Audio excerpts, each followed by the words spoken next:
Yes. But if you ask Kenyans right now what they know about what's happening in Kiambu County, it's the fight against illicit brews. Yes. This has not been received very well by those who have invested in them. Yes. As you look back over the last month or so and the things that have been happening, yes, could you have done this differently? Honestly speaking, this is something that you remember very well. I had started in Kabete when I was the member of parliament, although after some times it went down. But you can remember it was received nationally in a good way, and people honestly appreciated that effort. And when I was campaigning to become the governor of Kiambu, that was one of my main projects that I wanted to do. I had promised my people, even in my manifesto, that I was going to bring sanity in that field of alcohol. And that is what we have started. We have started by introducing a law, and we have done already, we have passed a bill, Kiambu County Alcoholic Bill. It is already a law now. And although someone has taken you to court. Although somebody, that is expected, because obviously the people who have been trading these illicit and second generation alcohol are not happy. And that is expected. What about genuine business owners? Those who own hotels, those who are doing this the right way, they are caught up in your ban. They are affected by what you have to realize is that Mr. Matiang'i said it the other day when he came to Kiambu. We have over 3,000 licensed beer outlets, some bars, some wines and spirit shops, and we have another over 1,000 that are not licensed. So what we are doing now is that we want to bring sanity to that field. We want to make sure that at least they are not as many as they are. We want just to make sure that yes, we have them, but they are not as many, and the business is not out of control as it is now.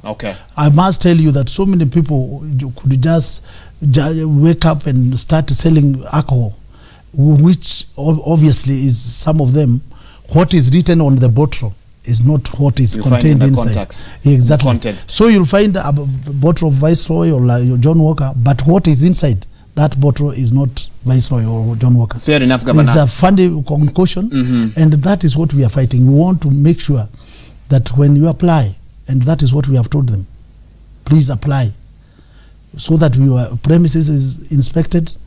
We check whether you meet the health standards that are required. Is it hygienic? And we also want to make sure that the beer outlets and those alcohol outlets, first and foremost, they meet a simple condition. How will you? They should not be in the residential areas. How will you ensure that the application process is not marred by corruption?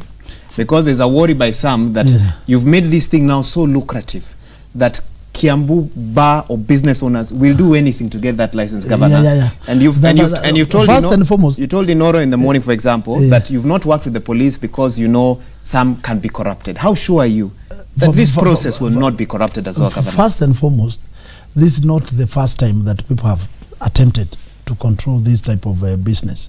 That everybody knows that actually it is not run in the best way, it is in the right way. But we know very well that police have been compromised before. They have been part of the licensing process. Even the provincial administration have been part of the licensing.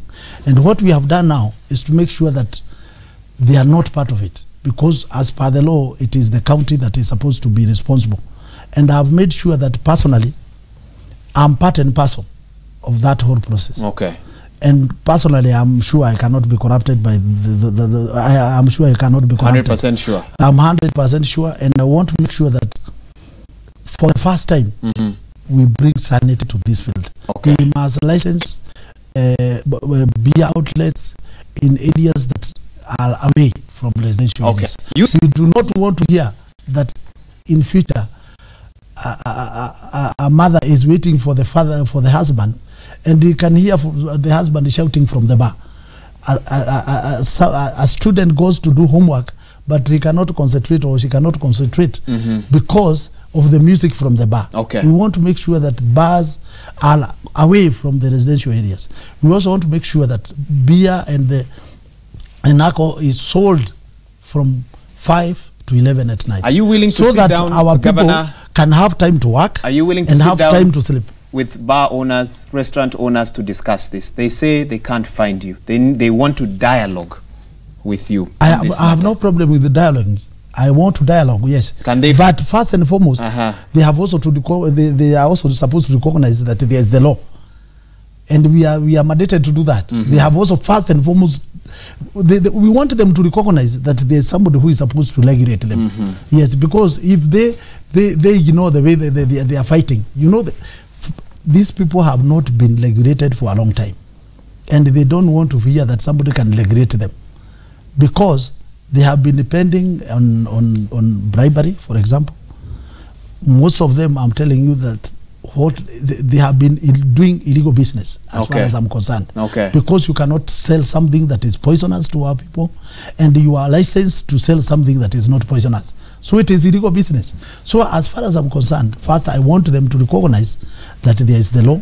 First, they comply by applying afresh. Then you'll dialogue with them. Then we dialogue. Yes, we are ready to dialogue, but let them also recognize that there is the law. Fair enough. And honestly speaking, we have had so many serious complaints, and I personally think that this is a time to also consider the cries of our mothers, our sisters, and parents who have been so frustrated to see their own kids becoming wasted just because of alcohol.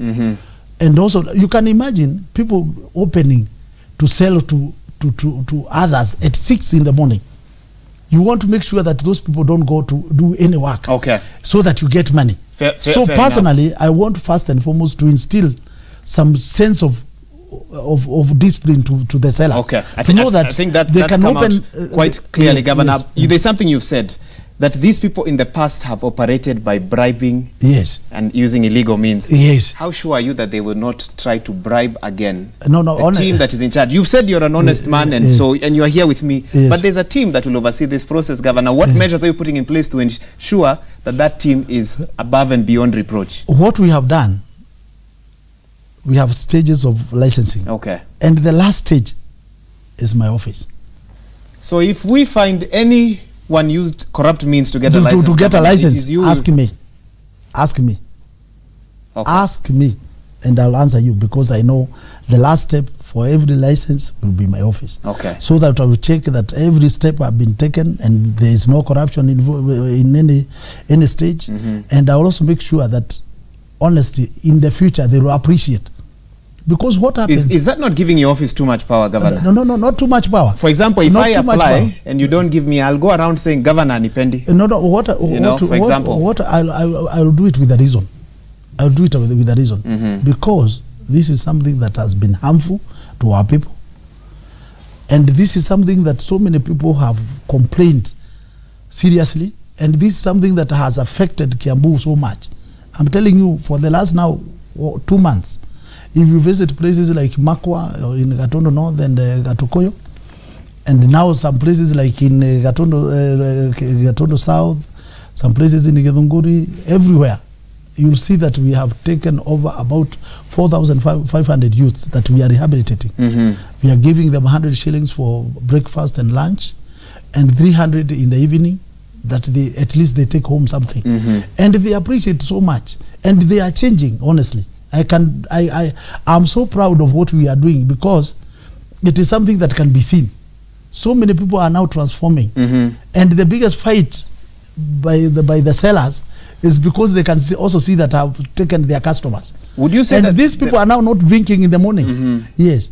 Would you say that the biggest issue in Kiambu is illegal alcohol, illegal brew? Yes. It is one of the major. It's a bigger challenge than agriculture, I'm telling you, it is a major problem. Because some of your constituents feel that, Governor, you're spending too much time focusing on this and not focusing on the other parts of the manifesto that you promised. What some of them don't realize is the steps that I've also taken on the other. But why people feel that I'm taking too much time on this one? That you're hiding under illegal brew. Why they think that is because they do not expect me to succeed. Because they think it is impossible to succeed. But what I'm telling them, I'm steadfast on this. This is something that I'm committed to do. This is something that so many people are supporting me. I want you to know that over 95% of Kiambu residents are behind this idea. You have asked them? Yeah, no, I know. You know? I know. I have been going around. Okay. Honestly speaking, I know we are succeeding. And I know very well that it is the first time that people have seen bar owners demonstrating. And for all this time, yes, you have seen it yourself. Mothers and our wives demonstrating in Kiambu because of their husbands and their kids. But it is the first time that the traders in this field have demonstrated to show people that at least now they feel the pinch. But I want to tell you that what we want to do it honestly. We want that's the promise you're giving exactly. bar owners. I am giving them the process will be transparent. Will be transparent. It is honest, and it is something that we want them to do a honest business. We do not want to just somebody to make a lot of money, and some other people are crying because of their own sons and husbands. Okay, that is unfair. Okay, yes. You know that Kenyans are a very entrepreneurial lot. When you put laws in one side, they find another way. Yes. A caller called our studio and told us that there's a section of your residents who now sell sachets freelance. Yes. They bring it to you wherever you are. Yes. I'm told, for example, about a kinyozi, a barber shop, somewhere in Wangige, yes, where at 8 or 9 in the morning, there's a caller who called today when they heard you're coming and said you can go there and pick you don't have to wait until Waititu's law comes into play at 5 p.m. when you go to the bar. Go to that kinyozi or go somewhere and someone will give those sachets to you. So what are you going to do about that? Because people now are avoiding the bars because of your action, but they are going to other places. Yeah. But honestly, that shows that we are succeeding. If people can. But what are you going to do about? But now we are obviously going to track them. What I want you to know, Waiga, is that we are committed. This is not something that we just want to try. This is something that we are committed. We have the support of the national government. You saw the other day the Minister of Internal Security, Mr. Matiang'i, coming to Kiambu together with the Inspector General. They supported our effort, and they even instructed the National Police to support us as the county government. And in fact, everywhere we are going, we are accompanied by the National Police, armed policemen, because this is an effort that we have no two ways about it. We are going to succeed.